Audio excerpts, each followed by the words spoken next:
திருப்பரங்குன்றம் மலை உச்சி தீபத்தூணில் தீபம் ஏற்றுவதற்காக உத்தரவை வழங்கியுள்ளது நீதிமன்றம்.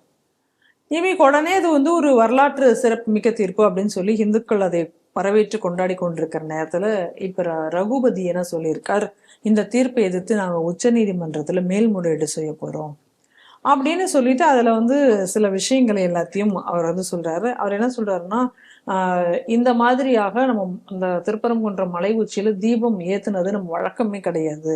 இது மாதிரியான ஏற்கனவே ரெஃபரன்ஸ் ஏதாவது இருந்து அதை காமிச்சு நீதிபதிகள் இன்னைக்கு உத்தரவு வழங்கியிருந்தா பரவாயில்ல. அந்த மாதிரியான ரெஃபரன்ஸ் எதுவுமே இல்லை. அதனால இது ஒரு சட்ட விரோதம். இது அதனால இந்த சட்ட விரோதத்தை நாங்கள் எதிர்க்க போகிறோம். இது சட்டத்திற்கு புறம்பான ஒரு தீர்ப்பு. இல்லாத ஒரு வழக்கத்தை இங்க புகுத்துவதற்காக இவர்கள் முயற்சி பண்ணுகிறார்கள். இல்லாத ஒரு பழக்கம் வழக்கத்தை எல்லாம் எங்களோட இது தமிழர்களுடைய பண்பாடை காப்பதுதான் இது. இது ஒரு தமிழர்களுடைய பண்பாடே இல்லை அந்த இடத்துல ஏத்துறதுங்கிறது. காலம் காலமாக இது மாதிரி நம்ம எதுவுமே ஏத்தலை. இதுக்கான ஆதாரமும் எதுவுமே கிடையாது. அதனால இன்னைக்கு நாம இது சட்டத்திற்கு புறம்பாது. இதை எதிர்த்து நாங்களால போராட முடியும். ஆனால் நாங்கள் அதுக்கு மேல்முறையீடு செய்ய போகிறோம் உச்ச நீதிமன்றத்தில் அப்படின்னு சொல்லியிருக்காரு. 1862 இந்துக்கள் தீபம் ஏற்ற முயன்ற போது அவர்கள் தடுத்து நிறுத்தப்பட்டார்கள். 1912 இந்துக்கள் தீபம் ஏற்ற சென்ற போது தடுத்து நிறுத்தப்பட்டார்கள். இது எல்லாமே 1920 போட்ட கேஸில் 1923 ஜட்ஜ்மெண்ட்டில் இதற்கான முயற்சிகள் நடந்து இதை துலுக்கர்கள் தடுத்தார்கள். அதற்கு காரணமாக சொல்லப்பட்டது என்ன அப்படின்னு சொன்னான்னா, ஆட்சி அதிகாரம் இல்லாத காரணத்தினாலும் இந்துக்களின் பரந்த மனப்பான்மையின் காரணத்தினாலும் இந்துக்கள் பெரிய அளவில் சண்டை போடாமல் ஒதுங்கினது தான் இந்த மலையிலே இந்த மாதிரியான பிரச்சனைகளுக்கு காரணங்கக்கூடியதை அன்னைக்கு நீதிமன்றத்தில் தீர்ப்பு கொடுத்த நீதிபதிகளே தெளிவாக சொல்லிவிட்டார்கள். அதுக்கு அடுத்தது 1996 வந்த தீர்ப்பு. 96 அந்த தீர்ப்பு நவம்பர் மாதம் கிட்ட தான் வந்துச்சு. அந்த தீர்ப்பு வரும்போது கருணாநிதி தான் முதல்வராக இருந்தார். அன்னைக்கு ரகுபதி அதிமுகவில் இருந்தார். அதனால் அவருக்கு தெரிய வாய்ப்பு இல்லையா இருக்கும். அன்னைக்கு நீதியரசர் கனகராஜ் அவர்கள் தீர்ப்பு கொடுக்கும்போது கூட எங்கு வேண்டுமென்றாலும் தீபம் ஏற்றலாம்னு 96 தீர்ப்பு வந்தது. 96 அவர் கொடுத்த தீர்ப்பை அமல்படுத்த வேண்டும்னு தான் GR சுவாமிநாதன் அவர்கள் அன்னைக்கு தீர்ப்பு கொடுத்தார்கள். ஆனால் இந்த தீர்ப்பு கூட GR சுவாமிநாதன் அங்கே ஏற்றுன்னு சொல்லலை. இது ஏற்கனவே 1996 கனகராஜ் அவர்கள் கொடுத்த தீர்ப்பை நீங்கள் செயல்படுத்துங்கள் என்று சொன்னது தான். அதனால் இந்த வரலாறு கூட இது தெரியாமல் இப்போ இவ்வளோ வருஷம் நடக்காமையா இப்போ இந்த கேஸ் எல்லாம் நடந்தது? இப்போ இந்த கேள்வி வருது இல்லை. ரெண்டாவது என்ன அப்படின்னு சொல்லியாச்சுன்னா, இதுக்குள்ள அவர் கூட பேசும்போது அவருக்குள்ள பேட்டி ஏதோ ஒன்று நான் பார்த்தேன். அதில் சுடுகாட்டில்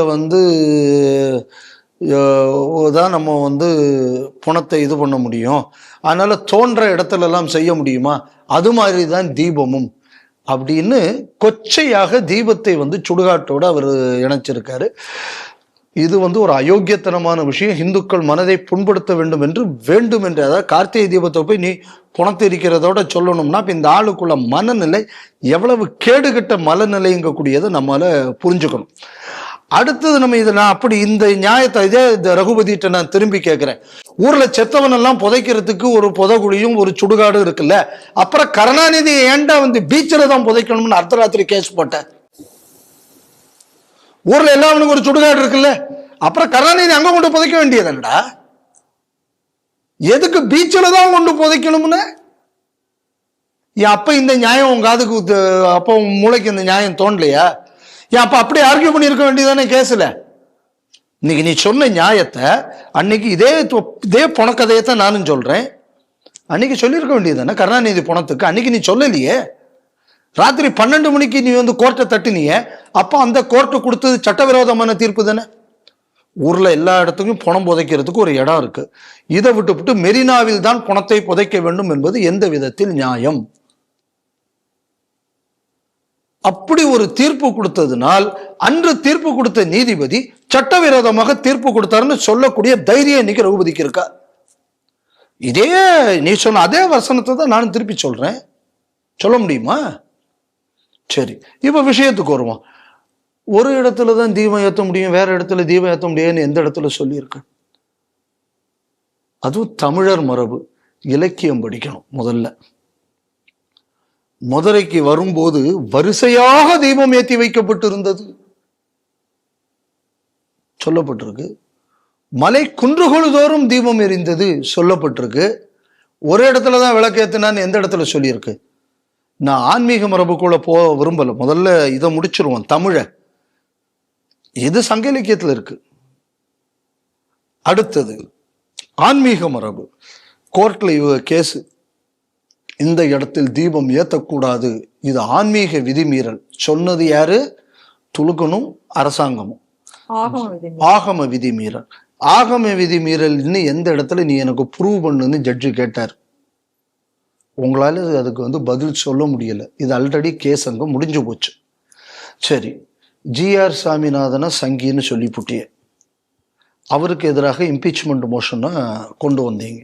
அதை அப்ளை பண்ணிருக்கு. இம்பீச்மெண்ட் மோஷனுக்கு நீங்க டேபிள் நீங்க மனு கொடுத்துருக்கீங்க.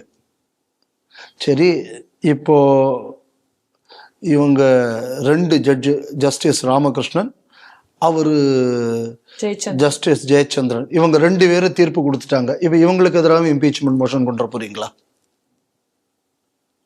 ஏன்னா உங்களை எதிர்த்து சொல்லியாச்சுன்னா அது எப்படி எல்லாமே சட்டம் மீறலாம்? அப்ப இதே லாஜிக் இப்ப கருணாநிதி பணத்துக்கு பொருந்தணும்ல. கண்டிப்பாக. அது மட்டும் இல்லாம ஜட்ஜு ரொம்ப தெளிவாவே என்ன சொல்லி இருக்காருன்னா, அந்த தீர்ப்புல மத கலவரத்தை தூண்டக்கூடிய வேலையை இந்த அரசு பார்த்திருக்கு. தீர்ப்புல சொல்லியிருக்காருங்க. இன்னும் சொல்ல போயாச்சுன்னா, நகைப்புக்குரியது, உனக்கு வருஷத்துல ஒரு நாள் ஒரு விளக்கு ஏத்துறதுக்கு உன்னால ஒரு பர்மிஷன் கொடுக்க முடியலன்னு. கோயிலு கையில வச்சுக்கிட்டு இருக்கிற நிர்வாகம் இவ்வளவு கேவலமாக செயல்பட்டு இருக்குங்கக்கூடியத நீதிபதியோட தீர்ப்புல வரி வரியா சொல்லியிருக்காங்க. இன்னும் சொல்ல போயாச்சு அப்படின்னு சொன்னா, அரசியல் உள்நோக்கம் என்பதை விட 2 மதத்தினரை வைத்து அரசியல் செய்யக்கூடிய கீழ்த்தரமான வேலையை இந்த திமுக அரசு செய்திருக்கிறது. ஜட்ஜ்மெண்ட்ல இருக்கு. அதையும் கூட இன்னொரு கேவலம் என்னன்னா, இந்த அளவுக்கு இறைவன் புண்ணியத்துல வேற எந்த அரசாங்கமும் கீழ்த்தரமாக இறங்காமல் இருக்க வேண்டுமே என்று இறைவனை பிரார்த்திக்கிறேன். ஜட்ஜ்மெண்ட்ல ஜட்ஜு சொல்லியிருக்காரு. அப்ப கேடுகட்ட அரசாங்கத்தை நடத்தக்கூடிய ஆள் நீ சட்டத்தெல்லாம் பத்தி பேசுனேன்னா உலகத்துல இதையும் கூட ஒரு நகைப்புக்குரிய விஷயம் இருக்குமா? இந்த பாருங்க, இவங்க எல்லாரும் அப்பாயிண்ட் பண்ணப்பட்டது வக்ஃபு. இந்த வக்ஃபு வாரியத்தில் எப்படின்னா, இந்த வக்ஃபுக்கு இவங்க போட்டிருக்கிற சேர்மனும் அந்த அதிகாரிகள்லாம் இருக்காங்களே, இவங்க எனக்கு தெரிஞ்சு மாசத்துல பல கண்டெம்ட்டுக்கு கோர்ட்ல அப்பியர் ஆகிட்டே இருக்காங்க. இந்த கேஸ் மட்டும் இல்லை, இடையில அங்க நாகூர் மீரான்னு ஒரு ஆள் தாசில்தார், அந்த அளிப்பந்தான் ஒரு கண்டெம்ட்டுக்கு சொந்த பணத்துல எழுதி வைக்கணும் அப்படின்னு சொல்லியிருக்காங்க. இந்த அரசாங்கம் வந்ததுக்கு அப்புறம் எல்லா கோர்ட்லயும் கண்டெம்ட் பெட்டிஷன் தான் அதிகம் இருக்கு. இனிமே ஜட்ஜுகள்லாம் பார்ப்பாங்க, ஐயா கண்டெம்ட்டுக்குன்னு நம்ம ஒரு தனி பெஞ்சே வச்சிட வேண்டியதுதான் ஹைகோர்ட்லம்பாங்க. அம்பட்டு கண்டெம்ட் வந்திருக்கு. அவங்க என்ன கேஸ் தான் ஜட்ஜு பார்ப்பாரு. இதுக்குன்னு ஒரு 4 ஜட்ஜு அப்பாயிண்ட் பண்ணி கண்டெம்ட் ப்ரொசீடிங்ஸை மட்டும் நீங்க டீல் பண்ணுங்க ஐயான்னு. ஆனா அது நடந்துகிட்டே தான் இருக்கும்.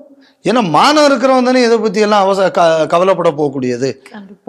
பாருங்க, ஒரு ஜட்ஜி தீர்ப்பு கொடுத்தாரு, ஜட்ஜியை திட்டியாச்சு இல்ல, நம்ம அவ்வளவுதான், முடிஞ்சு போச்சு. இப்ப நீதிமன்றத்தை நான் மதிக்க மாட்டேன், நான் எதுக்கு நீதிமன்றத்தை மதிக்கணும்? சரி, இப்ப நான் கேள்வி கேட்கிறேன், மேலே தீபம் ஏற்ற வேண்டியது எப்படி கோர்ட் எப்படி தீர்மானிக்கலான்னு? அப்ப நீ யாரா தீர்மானிக்க? நீ ஒரு அரசாங்கம், நீ கோயில் இல்லையே. ஹிந்துக்கள் தானே கோயிலை நிர்வகிக்கிறது. இந்த இறைவனுக்குன்னு உள்ள விஷயத்தை நம்ம தானே பண்ணணும். நீ யார் அரசாங்கம் தீர்மானி? நீ தான் மதச்சார்பற்ற அரசு தானே, நீ எப்படி இதை தீர்மானிக்கலாம்? அதுக்கு உனக்கு லோக்கல் ஸ்டாண்டியே கிடையாது. அதனால இதுல நம்ம இன்னொரு விஷயம் எதை கவனிக்கணும் அப்படின்னா, நீதிமன்ற தீர்ப்பு வந்த பின்னும் முதல்ல நீங்க ஒரு ஜட்ஜு தப்புன்ட்டே, இப்போ டிவிஷன் பெஞ்சு, இப்ப டிவிஷன் பெஞ்சும் தப்புங்கிறீங்க. அப்ப யாரு சொன்னாதான் நீங்க சரின்னு சொல்லுவே? அறிவாலயத்தில் இருக்கிற தற்குறி சொன்னா மட்டும்தான் சரியா? இல்லைன்னா திடல்ல இருந்து யாராவது சொல்லணுமா? இல்லைன்னா மெக்கால இருந்து யாராவது சொன்னாதான் உங்களுக்கு நீதி ஏத்துக்கிடுவீங்களா நீங்க? அப்போ இந்த நாட்டோட எந்த கான்ஸ்டிடியூஷனல் மெக்கானிசத்தையும் நாங்க மதிக்க மாட்டோம். இது ஒரு தவறான போக்கு. நீதிபதி தீர்ப்பு கொடுத்தா கூட அந்த தீர்ப்பை நாங்க ஏத்துக்க மாட்டோம் அப்படிங்கக்கூடியது. This is showing a constitutional breakdown. அப்போ ஹிந்து பண்டிகை என்பது எக்காரணம் கொண்டு ஹிந்துக்கள் கொண்டாடி விடக்கூடாதுங்கிறது இந்த அரசு எவ்வளவு தெளிவாக இருக்கிறது. அதனாலதான் நம்ம என்ன சொல்றோம், இது ஹிந்து இன அழிப்புக்கான அரசு. தமிழகத்தில் ஹிந்து இன அழிப்பு நடந்து கொண்டிருக்கிறது நம்ம சொல்லக்கூடிய காரணம் இதுதான். இது இப்ப மறுபடியும் இது வெளிப்பட்டிருக்கு. அவர் என்ன சொல்லியிருக்காரு அப்படின்னா, இந்த நீதிபதியோட தீர்ப்புல நீ போட்டிருக்கிற இந்த தடை உத்தரவே உள்நோக்கம் கொண்டதுதான், வேணும்னு தான் நீ செய்திருக்க. அப்படின்னா என்ன அர்த்தம், நீ இந்த ஜட்ஜ்மெண்ட்டை மதிக்க கூடாது என்பதற்கு வேண்டும் என்று நீ செய்திருக்கிறாய்ங்கிறது இந்த ஜட்ஜும் சொல்லியிருக்காரு. இப்ப இதையும் எதிர்த்து இவங்க போறாங்க அப்படின்னு சொல்லியாச்சுன்னா ஒரு விஷயம் மட்டும் தெளிவாக தெரிகிறது, இது தீபத்தை எப்படியாவது தடுக்கணும். அதாவது எது நியாயம் என்பதை இந்த அரசாங்கம் பார்க்க தயாராக இல்லை. எப்படி இந்துக்கள் கார்த்திகை தீபம் கொண்டாடாமல் இருக்கணும் என்பதை மட்டும்தான் நினைவில் வைத்து இவர்கள் செயல்படுகிறார்கள். இது இந்த தீர்வுக்கு ரகுபதி அவர்கள் சொல்வதை வைத்து நமக்கு தெளிவாக தெரிகிறது. இந்த நீதிமன்ற தீர்ப்பை பற்றி இதே ஸ்ரீ டிவியில நம்ம விவரமா சொல்லியிருக்கோம். அதுல வாசகர்கள் அந்த விஷயத்தை டீட்டெயிலா பார்க்கலாம்.